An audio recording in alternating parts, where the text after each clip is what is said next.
All right. Well, welcome back, everyone, to the show. I'm so excited to introduce another wonderful guest. This is the great Leonard Schick, and he is a wonderful young musician, so much talent at such a young age, and going to be definitely one of the great musicians to look towards in the future.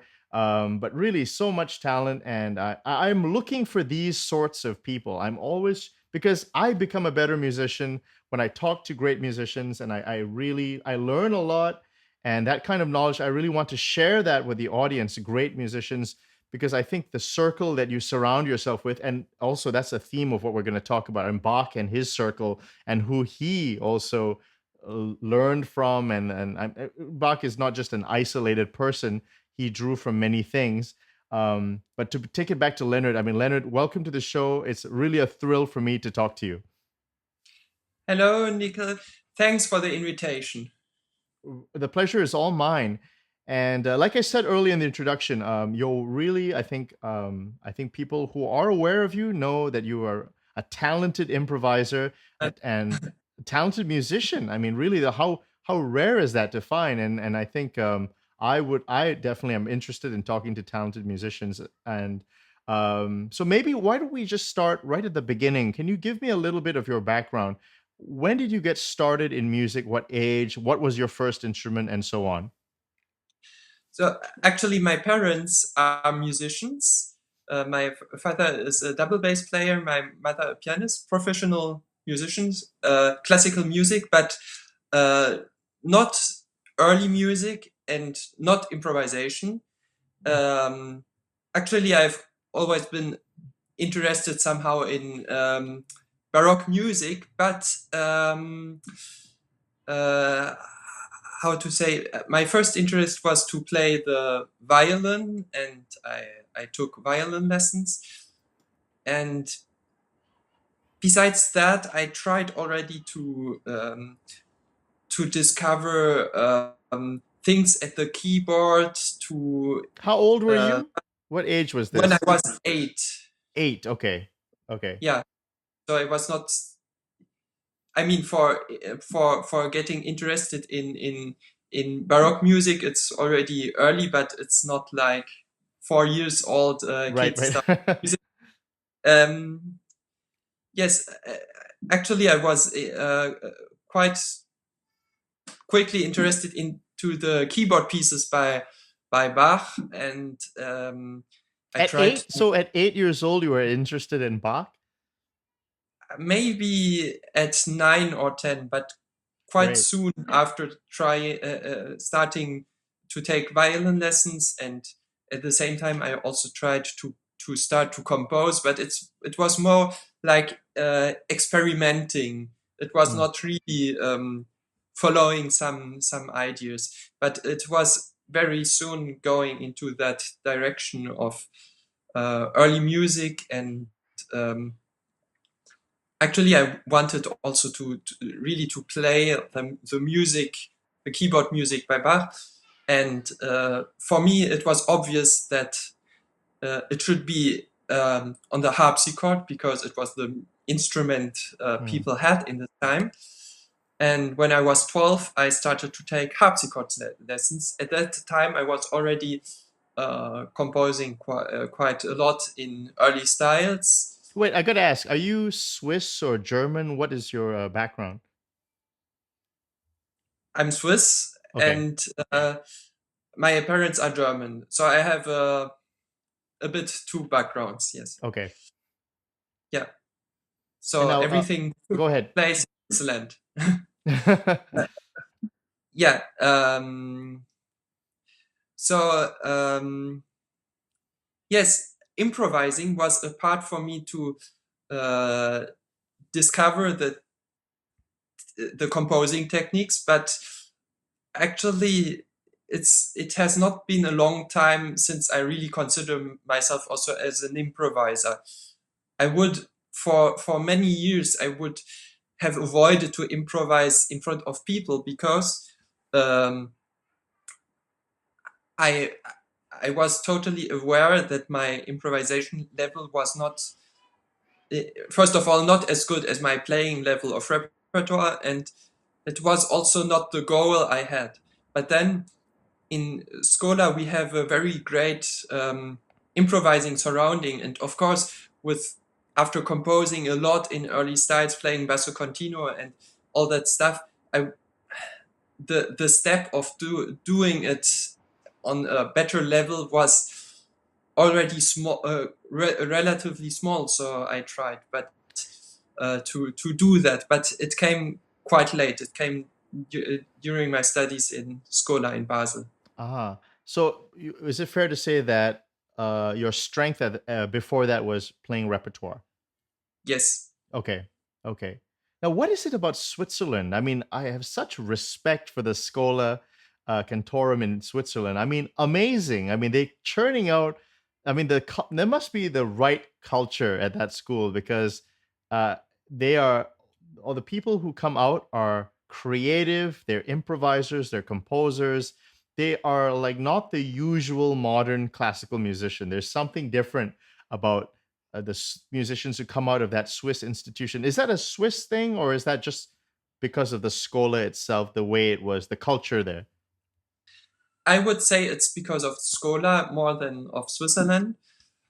There was a very small Schola Cantorum for amateurs in Basel already at the beginning of the last century, but then there was somebody very rich, Paul Sacher, who was founding a lot Schola, and it became over the years, thanks to that, a very important school, but it's not really related to Swiss culture or Swiss tradition of early music. And Right. also, it's a special phenomenon because there are very few Swiss students there. They come from many Paul faculties. Sacher? Exactly. Wow, he was a billionaire. Wow. The Yeah. third richest person in the world. Oh wow. Okay. So he basically he founded it, and he wanted to make a classical school in Switzerland. He was also interested in modern music, but I mean, the implications now are that for us now it's a very important school for early music in Switzerland, but there are not many Swiss people there. It's very international, and it's also very interesting for that, but it's definitely a great place also. Right. And I mean, I interviewed two of your teachers, Professor Rudolf Lutz and Professor Sietze de Vries, and they both taught you. Is that right? Yes, they are very great people. I never had regular lessons with one of both. I was more than once at masterclasses, each of them. Rudolf Lutz the first time already in when I was 12, just before starting to take harpsichord lessons. I was very impressed also by his energy and his ideas. Sietze de Vries was first time only 3 or 4 years ago, I think.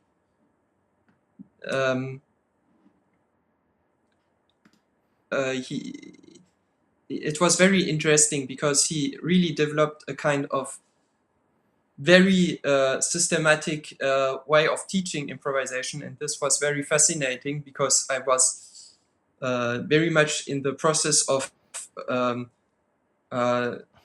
looking for systems which are really sure to to avoid mistakes, to really Right. make something fluid and fluent, and not try and error on stage. Right, right.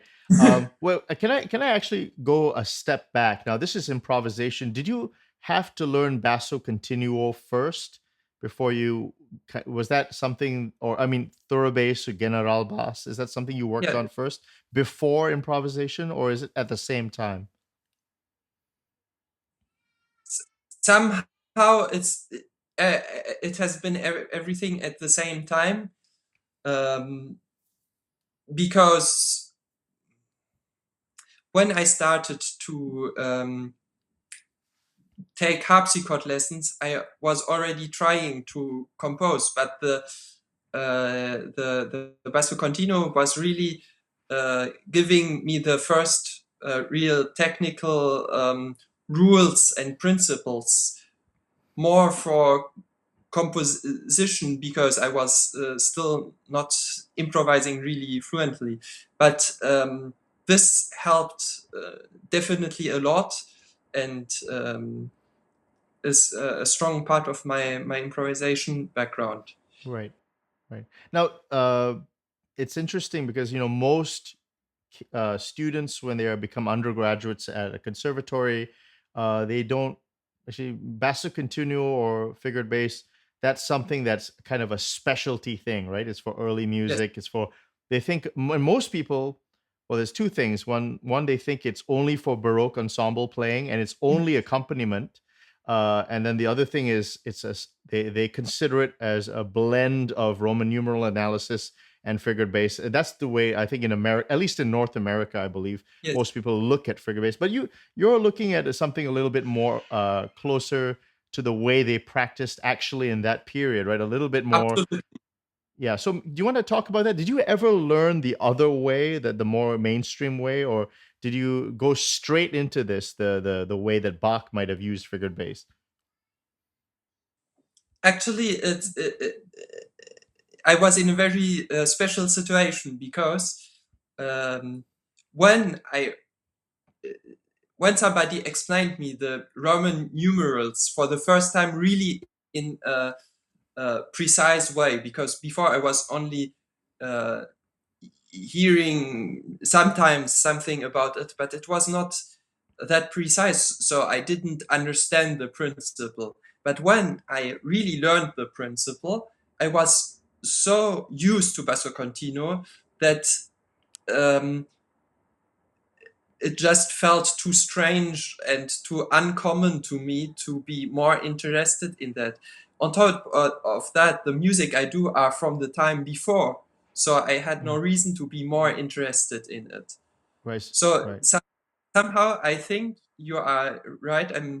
I learned it in a way which is closer to Bach and people in his time.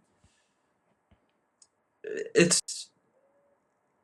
maybe it felt to the people in the 1720s, when Ramus' treatise came out. It maybe felt a little bit like I felt when I heard for the first time about the Roman numerals.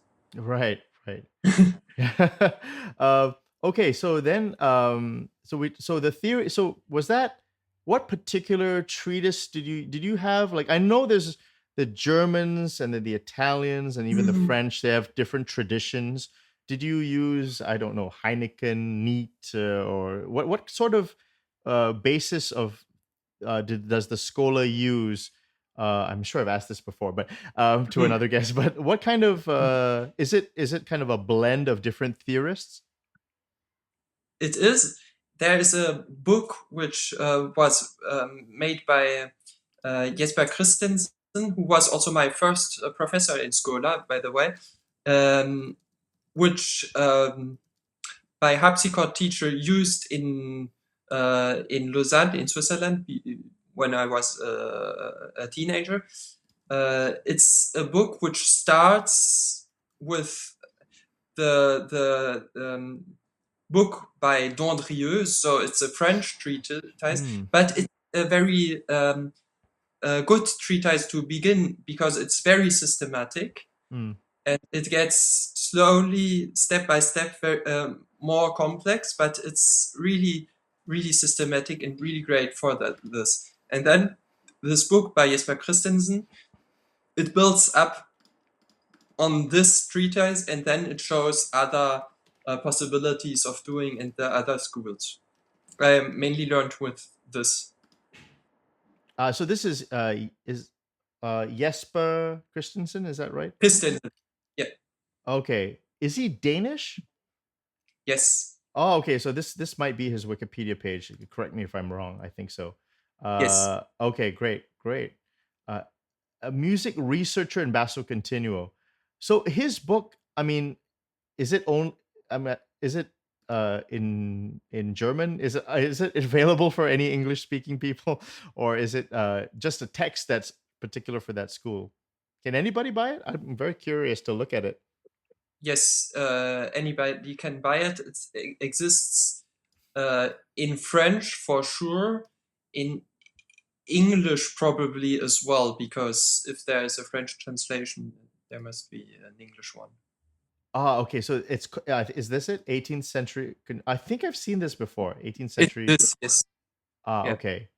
And so what will you does this teach you everything in basso continuo in terms of like kind of like, is it like a full treatise like CPE Bach has his kind of treatise as well, the true essay on the art of keyboard?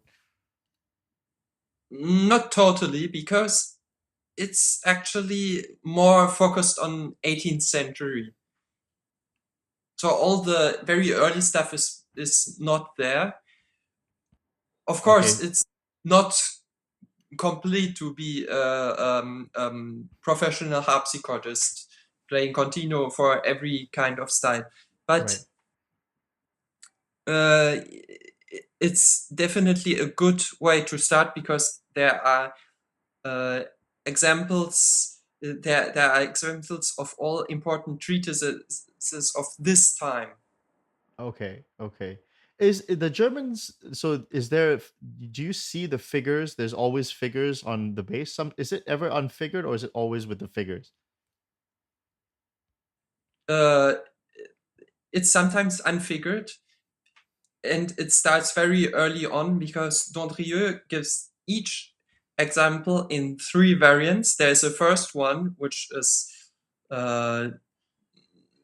not very realistic, because there are figures to show the voice leading, showing the 3, the third, the 5, the 8 in the order of where how to play it. In the order of the voices. That's great. Yeah, and then there's a actually, you second. know what?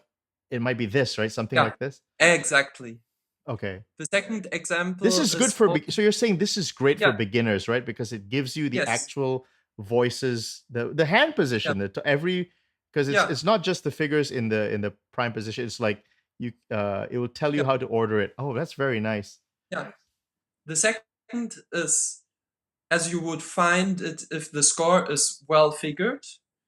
The second example. The third, exactly. So here you have the sharps for the if you need a sharp, because it's the very first example, you need no figures actually. Right. And there is a third example, always totally. No, that's the sixes. Oh, I see. It doesn't even have the accidental thing. Oh, yeah, that's awesome. And how far does Dandrieu go? I mean, does it include nines and yeah, exactly. It's very comprehensive. Yes, every example has one figure more. So then there's the 6 coming, the 5, 6, and so on. It's really very systematic. So would you say, now that's a question I have. So should beginners start with 4 voices, or I've heard some teachers like to have some diminution even at the beginning, simple 2 voice things. Do you think it's good? What's your perspective on that? If you were to teach, should someone start with big chords, right away? I think personally I would start with 4 voices, but I would understand also other methods. I work well with four voices, but it might be personal. That's great. Okay, so I must get that book by by Christensen. Looks like a great book. Um, okay, so let's talk more about you. So you studied, if I'm hearing you right, you did master classes with Professor Lutz, Yes. but you actually worked one on one with Professor De Vries, right? Is that right? Did you take the private lessons? No, no, I was going twice to masterclasses Okay. with him. Actually, relatively recently,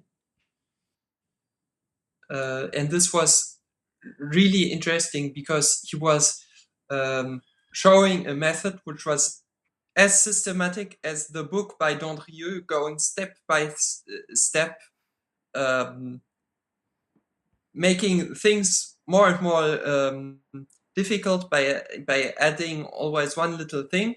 He starts directly with a melody to harmonize, so it's Oh, really more an organist approach, like and you're an compress. organist too, right? You're a harpsichord, Yes, but you also play organ too.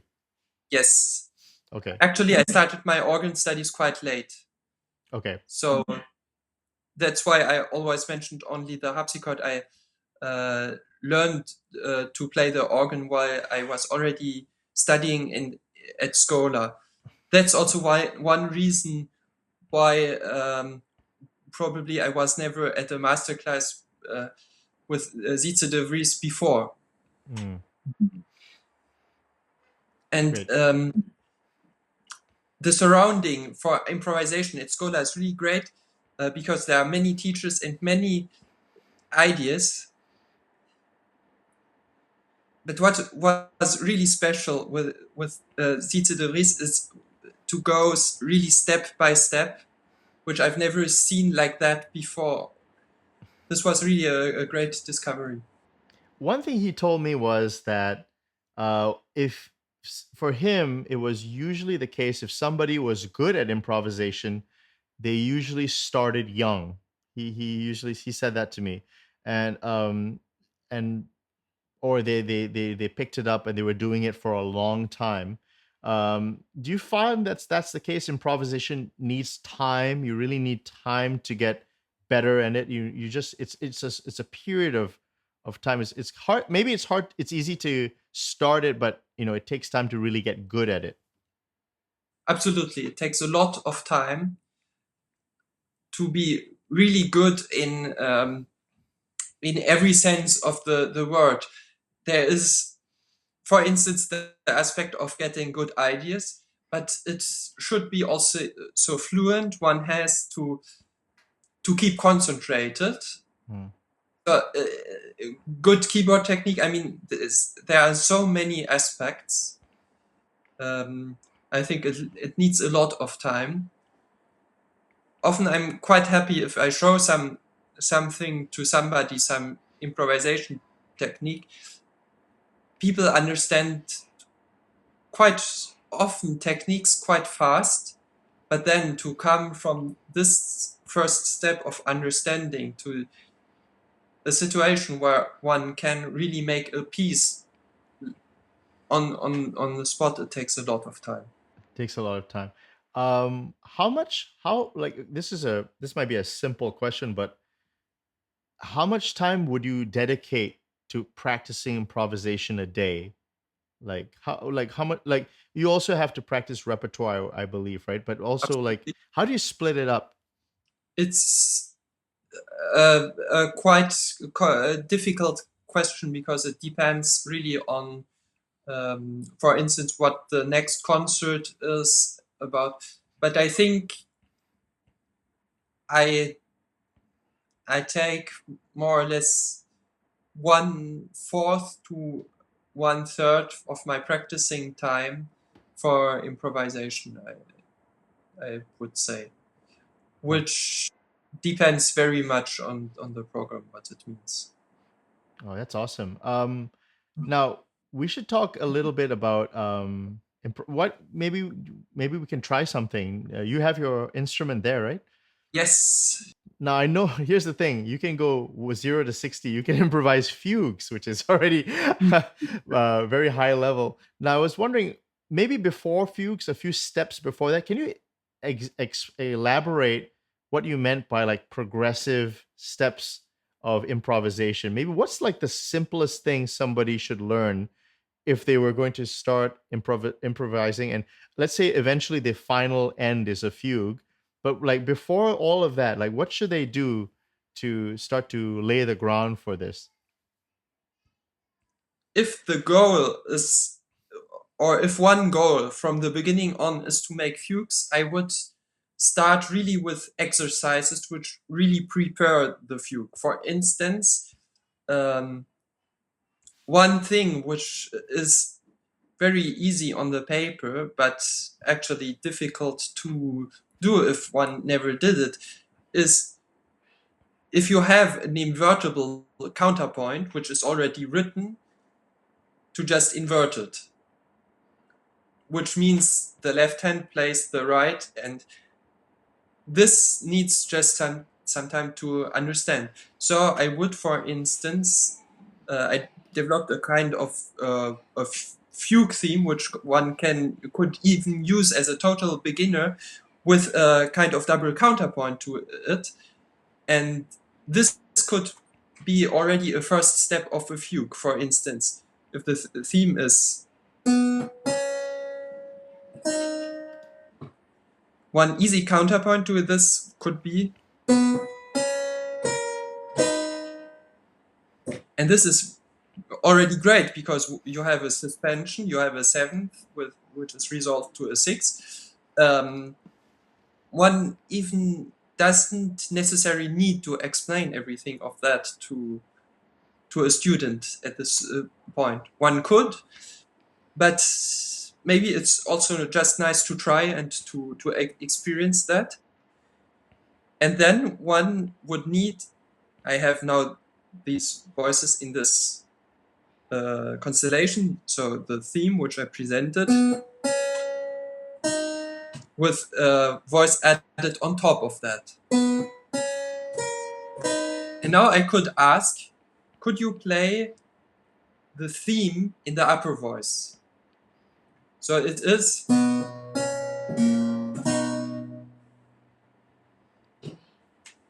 which takes already a kind of thinking, which is already counterpoint. For you, is counterpoint something that is like a written thing, or do you like to have counterpoint always like what's your understanding of counterpoint? I mean, you're an improviser. Is it more of a thing that's alive and or something you play with and manipulate? Counterpoint is actually a terrible word, because in many traditions it had other implications. For instance, in the 16th century, it was mainly seen as something to be sung. So a teacher would sing one voice and ask the student to make some interval to that. For instance, 6 parallels. So actually, counterpoint was also kind of a singing school or something like that. So it is so different. It's so strange actually, and now it's a little bit everything or nothing. It is or a piece with many voices which are very independent or whatever. It's actually a terrible word because it can mean so many things. But I think it can be something to practice, almost like the singing exercises they did in the 16th century. And in Spain, there was a huge tradition of those singing on cantus firmus. I couldn't say what it means exactly for me, but it is definitely something one can practice in such little formulas, and I think those formulas are very useful to get some really physical understanding of those, more than understanding on the paper, which is great as well. Well, you talked about simple things, right? Where do you get these simple things from? Do you get them, these simple exercises, simple subjects, simple melodies? Where would you obtain them from? I would look in repertoire. There are things which come again and again, like sequences, for instance. I would try to simplify them, and actually, it's what the research on Partimento has done a lot to give names to the different sequences, to say it's a Romanesca, it's a Galant Romanesca, or whatever. It's really this kind of work of understanding some formula, then to practice the formula, and then to apply it, to change it also maybe. Now, I'm very interested in Bach. Now, Bach is, can you talk a little bit about the sorts of sources that he used to become such a great musician? He used really an incredible amount of different scores, and also of different styles of scores. For instance, he copied French organ music by Nicolas de Grigny, or he copied Italian concertos. He transcribed those concertos. What's very interesting, at least to me, to look at is how he copied it. When he copied the French scores, he kept the original clefs, which were very uncommon in Germany.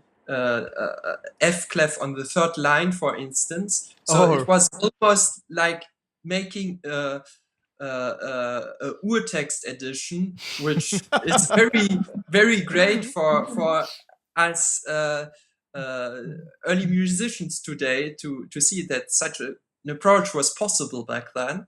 But at the same time, the Italian concertos were transcribed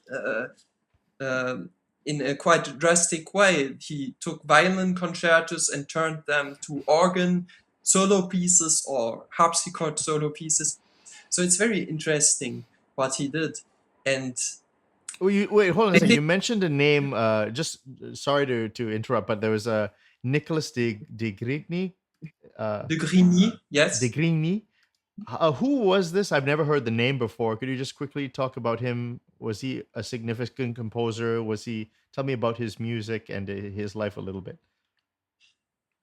He is very special composer, because organists today know him very well, and organists believe that the whole world knows him, but actually only organists know him.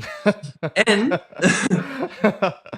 this is not an exaggeration. He wrote, as far as I know, only organ music, or only organ music survived. He is definitely a very important composer, because his organ works are so well written, and also so complex. It got a complexity which was very uncommon in France. Oh wow, he did not live a long life. He lived No, he 31 years. Yeah, wow. Yeah. That's even worse than Mozart. Yeah. Wow. He died early, and he left also much less music than Mozart. But his organ music is very fascinating, and it must have been also to Bach, because it has very difficult pedal parts, and it's also harmonically, and the counterpoint is also very complex. So I'm absolutely not surprised that Bach was interested and copied the whole organ book, which was printed already. Bach copied it by hand, nevertheless. Wow, that's really awesome. Now, sorry, I interrupted you. You were talking about his influences.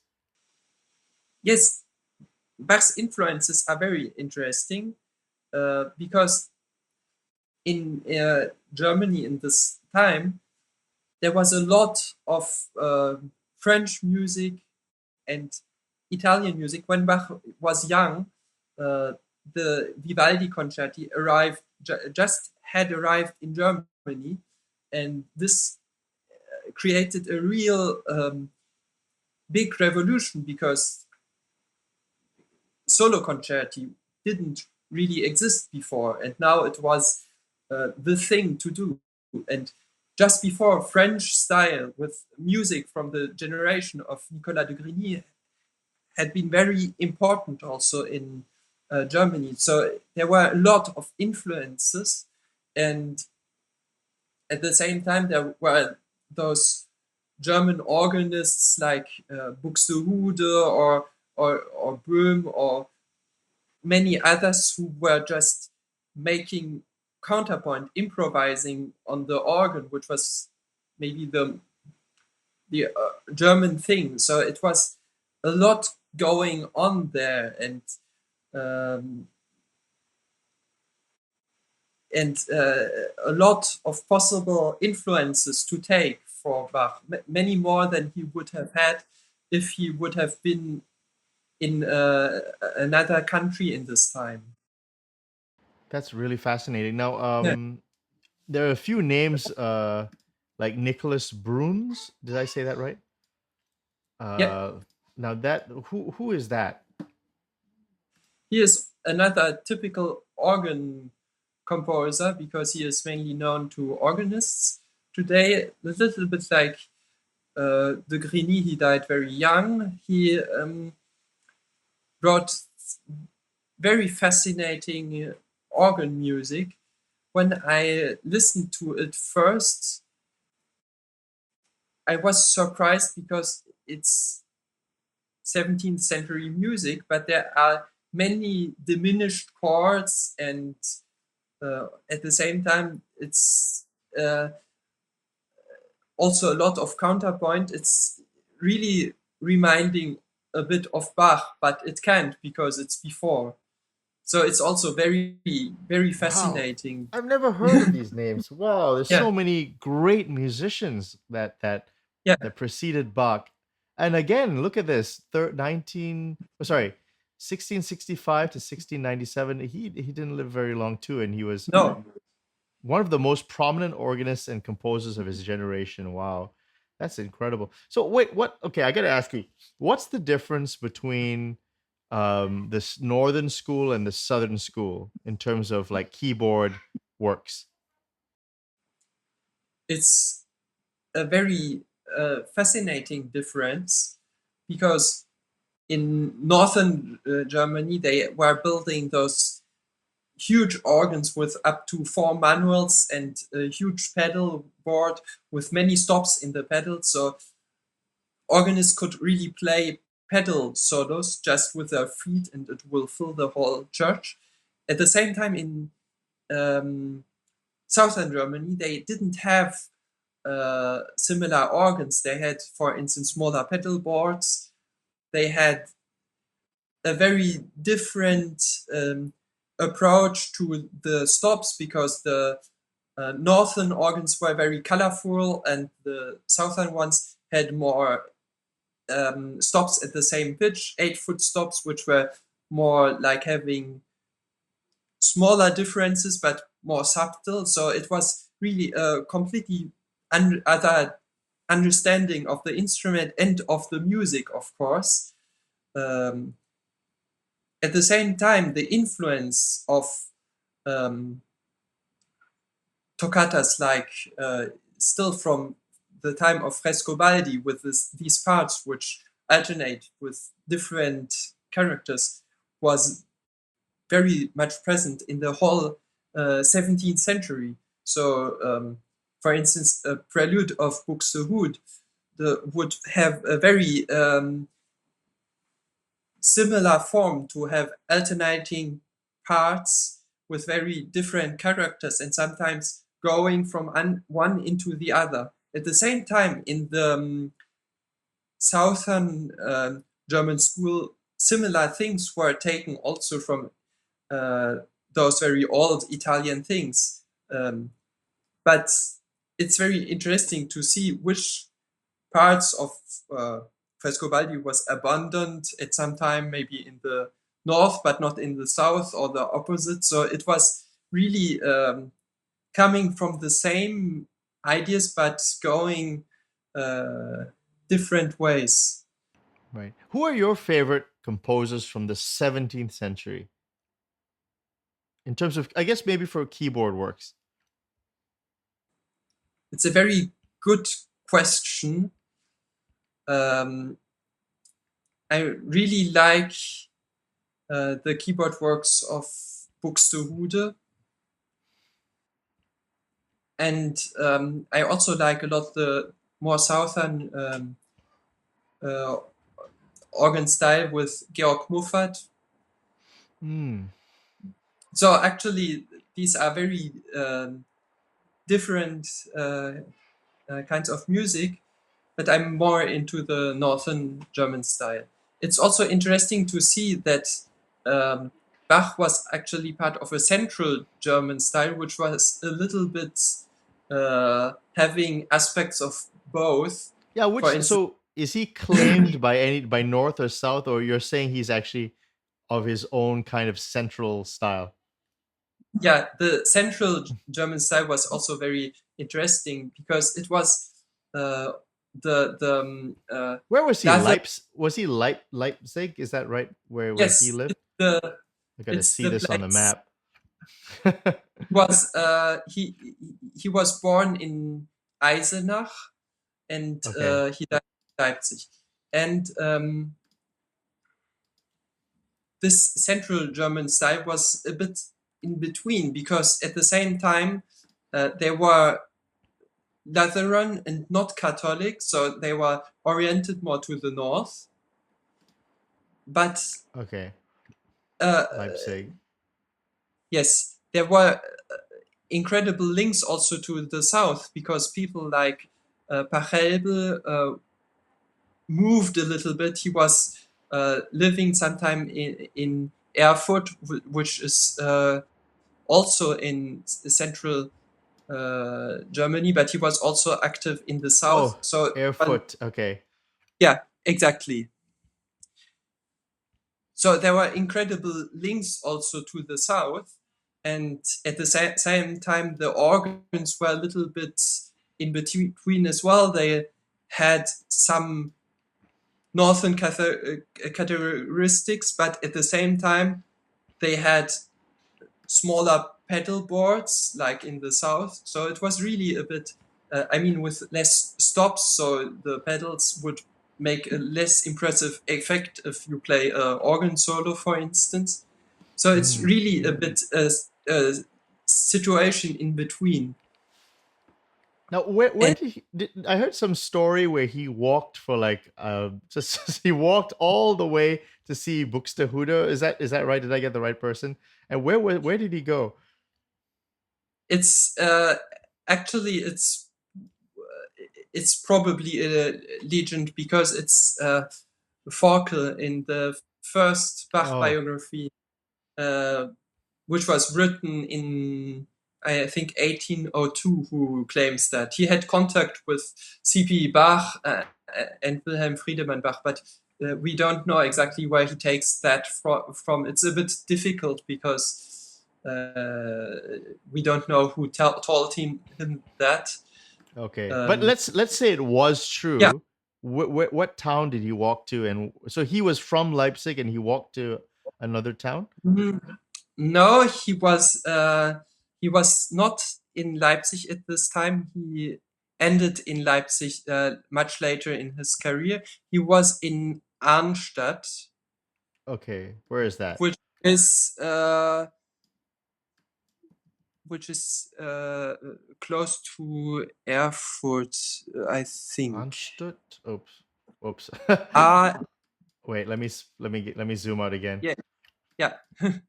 Uh, Arnst. Arnstadt. Okay, I I see it. Yeah, yeah, Oh, okay, he was here. Okay, got it. yeah. Okay. And and where did you walk to? to Lübeck, which is at the sea. It's really on. Whoa, what? Yeah, yeah, Really? He went from here. He walked all the way from here to there. If the legend is true, right? yes, but it's Wow. unlike Unlikely. because he Okay. was already organist and he could have afforded to travel uh, Could have in a taken carrier. transportation. Yeah. Yeah, Okay, well that's awesome. Okay, so the northern and the southern style. Hey, Leonard, maybe we should just to switch things up. Do you want to play something? What do you think? You want to have a little playing on the harpsichord? Would you have any ideas of what you want to play? I could improvise a fugue where I could show the formulas which I showed before, for Yeah, instance. that sounds great. So I repeat the formula and then I show one way to make a diminution of the formula and then I make a fugue out of it. The Okay. formula was, with its counterpoint, it was, and to make it a little bit less dry, I make the formula a bit nicer.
Whew. That was awesome. That was so good. I'm so glad that people are still doing this today. I mean, thank Thank you. goodness that we're maintaining this amazing tradition. I mean, oh, that was awesome. Okay, maybe we should unpack that a little bit. So, could you just describe? I mean, obviously, when you improvise, it's you're thinking in the moment, and maybe you might not remember everything you did. But maybe do you want to just unpack, kind of describe what you did there? Yes. To understand the principle, first of all, is important to learn the craft. But at some point, indeed, one is so much used to that it could work also automatically. So what I did was that I got familiar with the formula which I showed you, which was now in the form of this motive, and with a counterpoint which fits to it. And I practiced also a long time to similar motifs. I don't know if exactly this one, I don't think so, but to have that in one hand, just to have, so I have it in one hand, the other one is not playing. And so it's free, it could be used to add another voice. How it could work, it has to be practiced, but one can find, for instance, here one could use the basically a cadence. So to make this, here it fits perfectly to have just. So to get familiar with those formulas is essential then to be able to improvise and to see already on the spot this is actually a part of this formula, so I can turn it into that shape. Right. That's very, very helpful. And I have a few questions now. So the first question is, what sort of beginner fugues do you like to look at in the literature? I mean, does it go without saying that it's good to look at Bach's fugues? But I've heard people say that some of his stuff is a little bit over the top, very complicated. It might be better to look at some simpler ones first. What do you have to say about that? I think that his fugues are too complex, not only because they are complex, but also because each one is very individual, and you might look at one and you might think, now I understood this, and you look at the next one and this is not the same anymore at all. So it can be really too much. Maybe it's better to look, for instance, at the fugues by Pachelbel, which are more simple and also in some way more expedient, because it's easier to understand the working behind. Can I just ask, how many fugues from the repertoire have you played? I've played many fugues. I didn't count them. I played the whole first book of Bach's fugues in all the keys, so it's a lot. And then organ fugues and other composers, and from the second book Okay, some also. you mentioned Pachelbel. Is there more Yeah. composers? Just mention them, because I would like to investigate. Yeah, I think he is probably the best to start with. There are some very small fugues by for the Magnificat, for instance, by Gottlieb Muffat, which is the son of Georg Muffat. Okay. Those fugues are musically maybe not that interesting, but they are nice because you have basically only exposition of the themes, and then it stops already, and it's quite simple. So it's just very little information, but useful information, and then one can build up on that.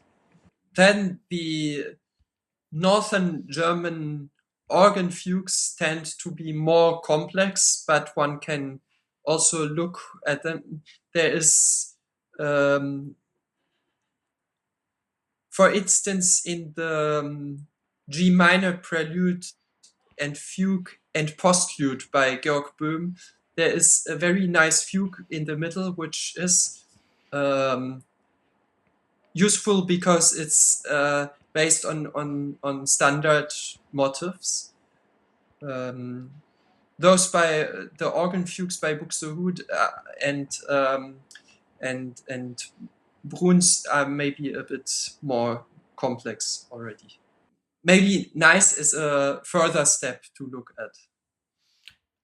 Do you do the this is I mean, see, this shows how little I know. Do the French write fugues? Obviously the Italians write fugues? Do you ever look at those or of other nationalities? Sure, the French wrote fugues, but those are very different, and I took also some time practicing French-style organ fugues. Actually, for the French, it was really part of the organ music, not of the harpsichord music. It's an interesting difference to Germany, where it exists just everywhere. Those French fugues are very nice, and Who are the composers? Nicolas de Grigny, Okay. Louis Couperin, who is the uncle of François Couperin, for instance, and Guillaume Gabriel Niver. There are quite some composers who wrote fugues, which are very interesting because it's often less about making really strict counterpoint, but it's more about having a kind of color of counterpoint. It's more free, but at the same time, it's not necessarily easier than the German style fugues to copy as improvisation, because they use less obvious formulas, which I showed now with the invertible counterpoint is a very obvious formula which you can find in similar ways in quite many fugues, also by Bach and very complex music. So you can be very happy to find those things again in things which seem so incredibly difficult. But in French music, this exists as well, of course, but it's a bit more hidden, and that's why I say it's not necessarily easier.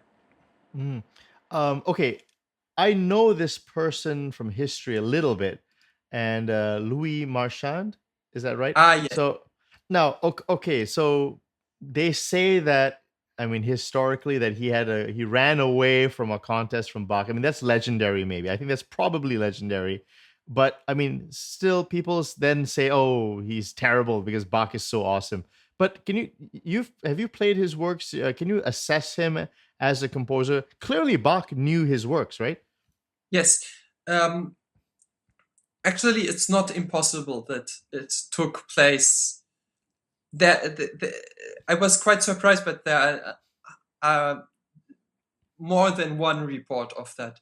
But his music is definitely interesting. He has, for instance, a prelude in.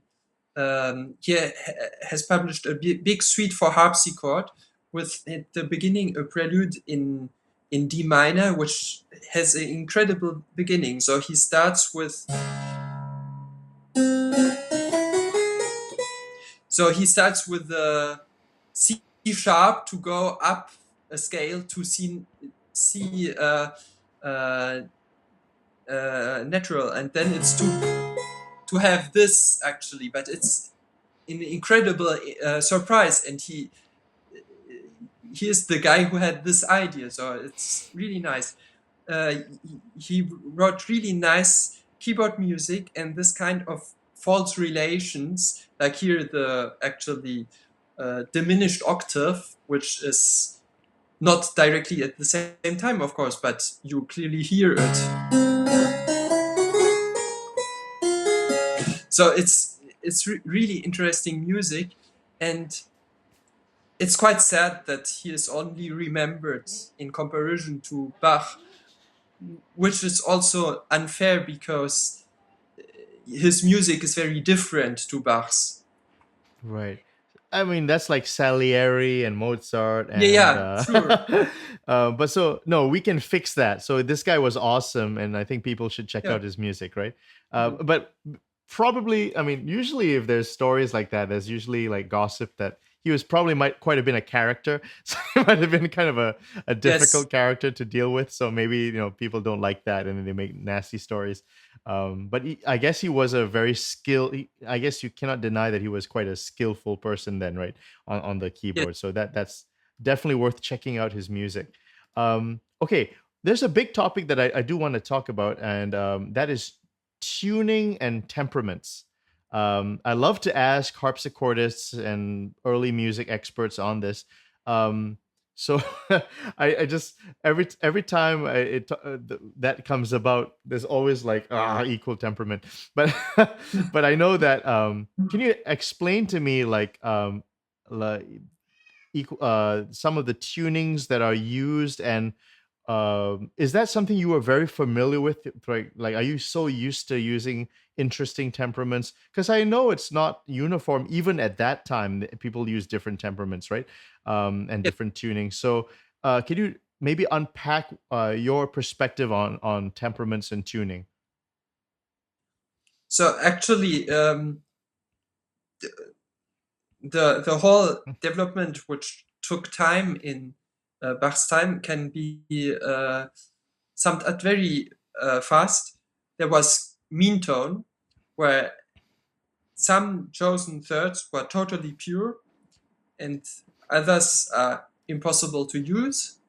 And actually, this doesn't allow to play many keys, but those which are playable are just perfect, at least in the perspective of the third. The fifth is very small, but this was not seen as a problem. Then, of course, it's the thirds which don't work at all were a huge problem. So people were looking for other possibilities. Actually, one of the first alternatives to be proposed was, of course, equal temperament, because it's very easy to explain. Every interval the same.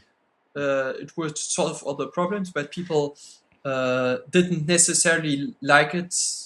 So, but it was an option from the beginning on. So already, so it actually has a history. It's not a very. Yeah. It extends back.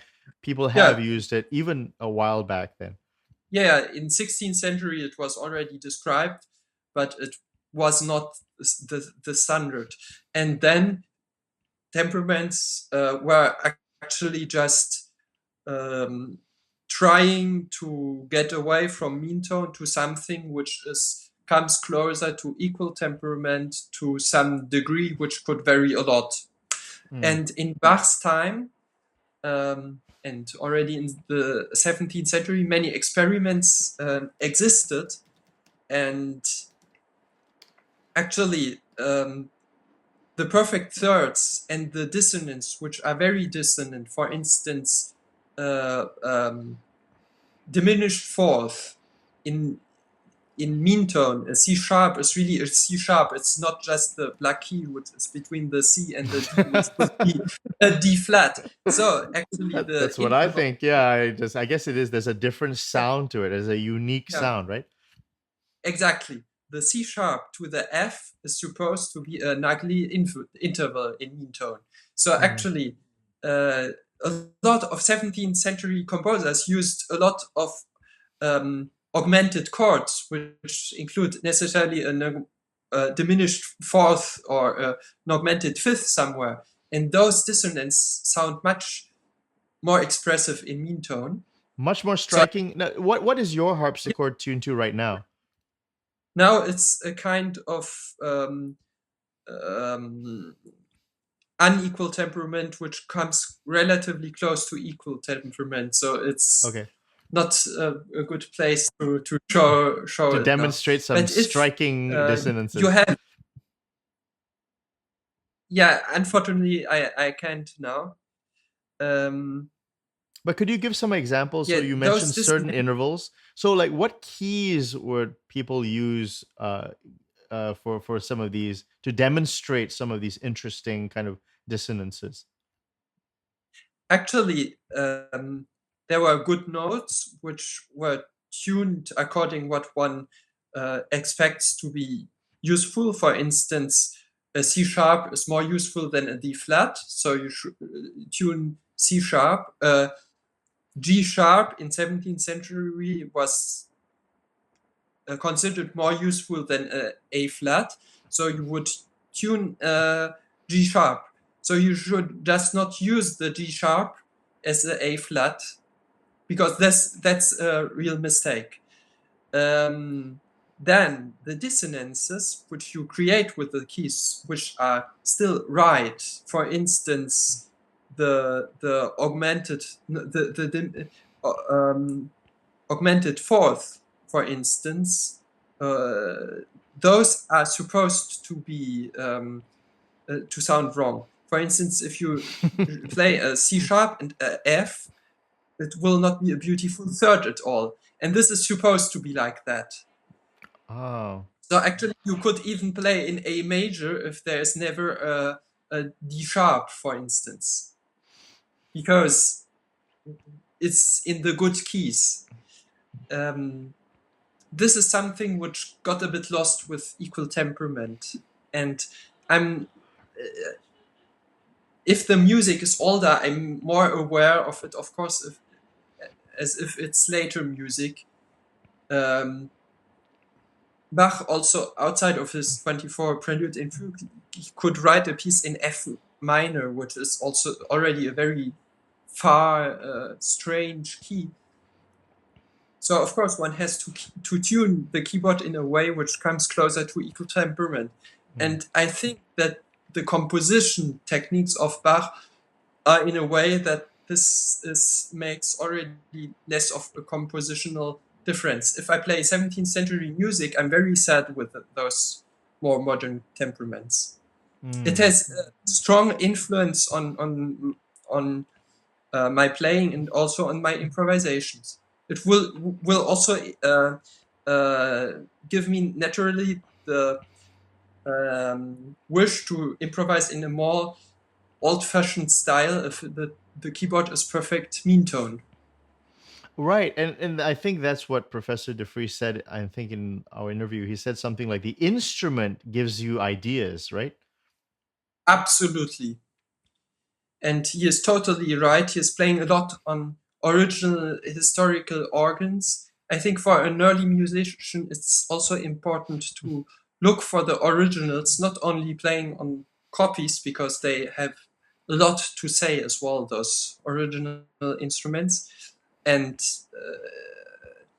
it's absolutely right. The instrument tells a lot. It has been built and designed for a certain taste, which is and to a different,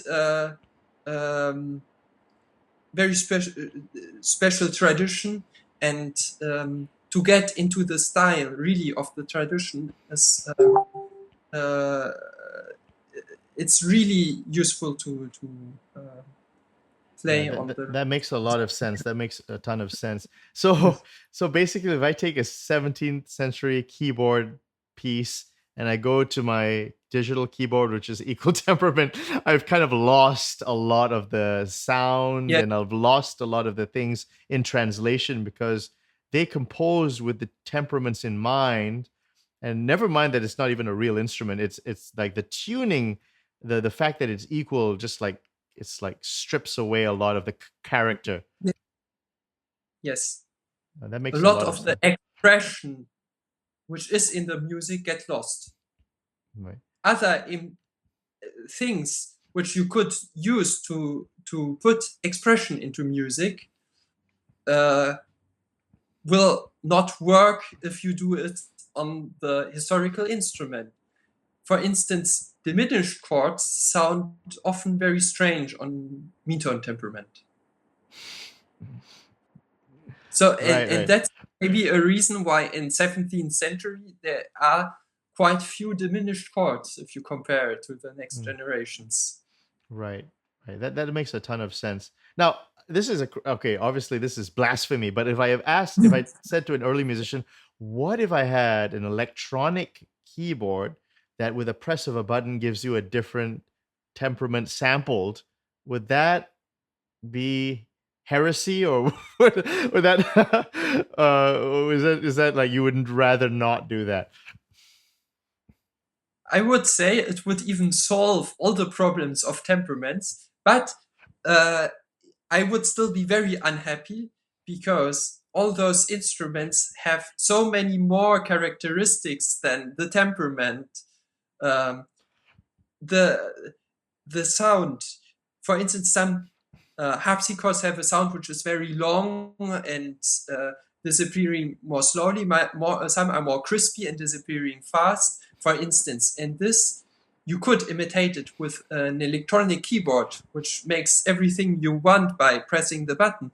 But it's much more complex because it's also about the acoustic of the room, which react to the instrument. So it's incredibly complex. No, that makes a lot of sense. I understand. I understand. Okay, so final couple of questions. Okay, I guess you did answer Dandrieu. Best way to learn General Bass, Dandrieu, Christensen.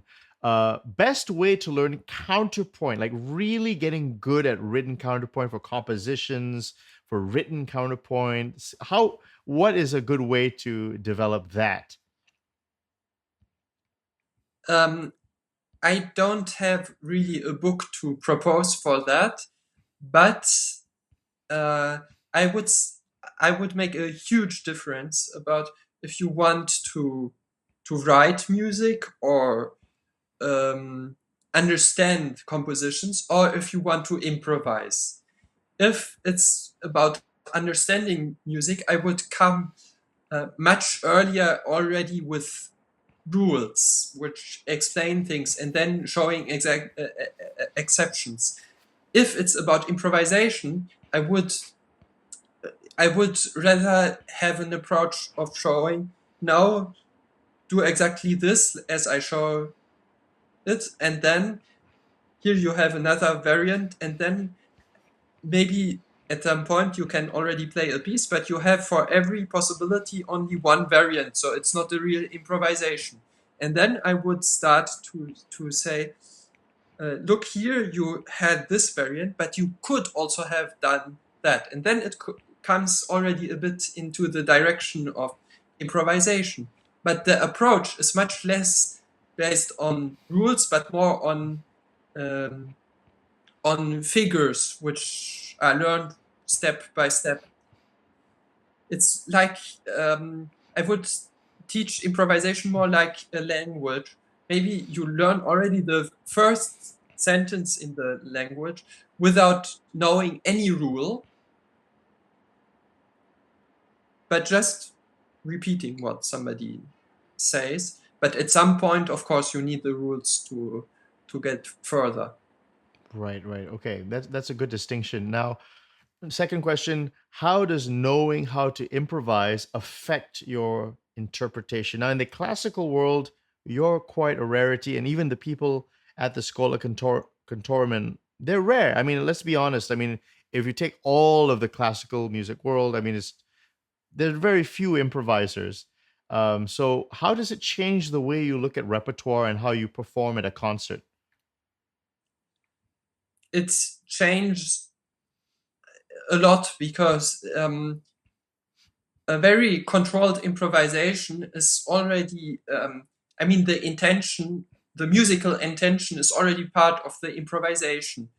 To make a long phrase is already playing the long phrase as something which has a beginning and an end, and not just some notes which are put one after another. And for many musicians, one has to learn to play musically, to breathe and all those things. But I think if one practices a lot of improvisation, that solves a lot of problems. And also it makes that one thinks much less with time about interpretation, because breathing at some place, taking time if it sounds very complex to make it understandable to the public, it just gets natural, and then it gets also hard or sad or uncomfortable to me if I listen to musicians who I think don't understand what they are playing. Understand in many senses, also in just That's most of them. in a pure technical sense, but also in where the phrase begins and stops. They take some musical choices, but I can't understand why. Or, for instance, they start to make some little rubato to make it more interesting, but actually it's a long sequence which leads somewhere. So if it's just something which is totally out of place, it's really not comfortable to listen to. Yeah. So actually improvisation definitely teaches to understand what we are playing. Right. That's a wonderful explanation of that. And maybe to end off, do you have any favorite contemporaries that either are alive or even in the 20th century who might have passed away? Are there any recordings that you can recommend that people should check out if they want to improve their sensibility, their sound, good models to listen to? I enjoy a lot listening to Wolfgang Zerer, who has been until recently organ professor in Schola Cantorum Basiliensis. He is still an organ professor in Hamburg. It's really amazing how he plays, because I think those are the really little things.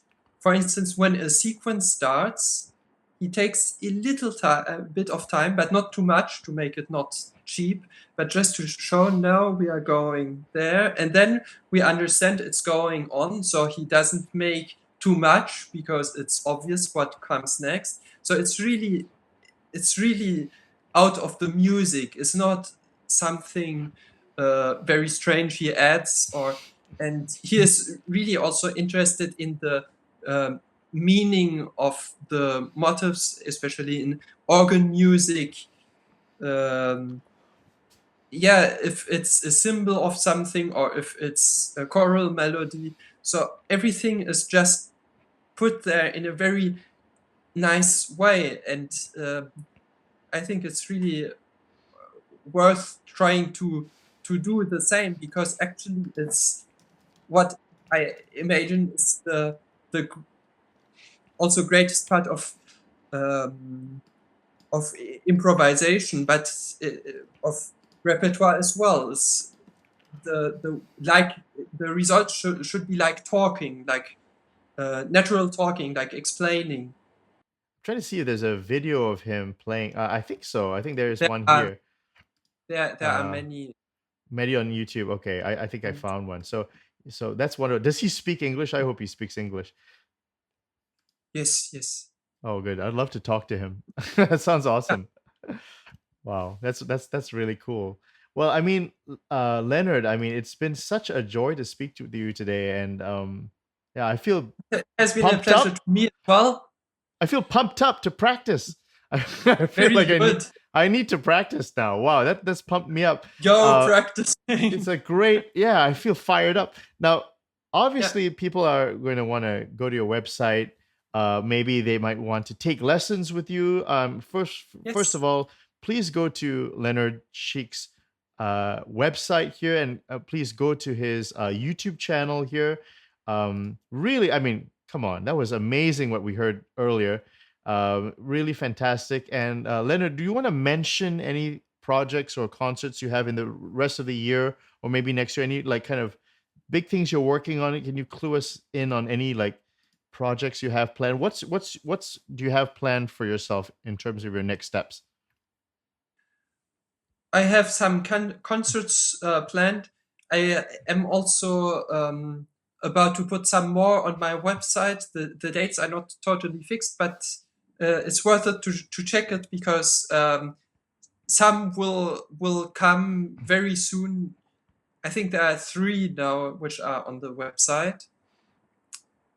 Yeah, there are things being planned in Switzerland and in Germany mainly.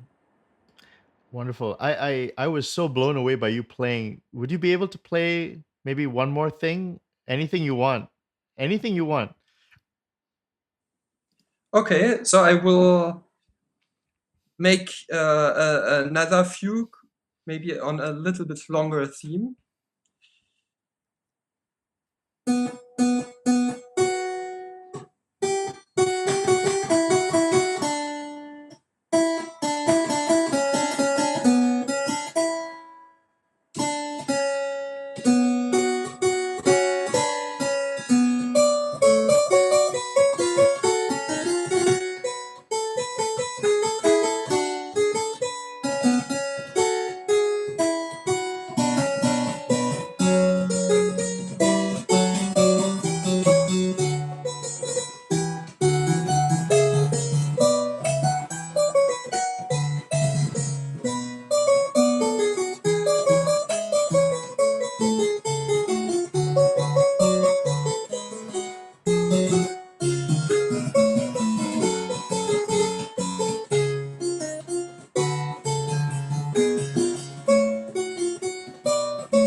Live, ladies and gentlemen, live. Now that is so awesome. Live fugue. I mean, can you believe it? We thought that that was dead, but people are still keeping it going. And the great Leonard Schick, he's wonderful. Please go to his website, subscribe to his YouTube channel.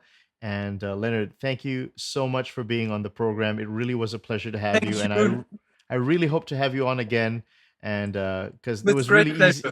easy conversation for me. So wonderful to talk to a bright young talent, and keep going, keep doing what you're doing because it's fantastic. Thank you, and see you whenever you want. I will see you soon. I will hold you to that. Have a wonderful day. Thank you so much. Bye Great. bye. Have a wonderful day. Bye.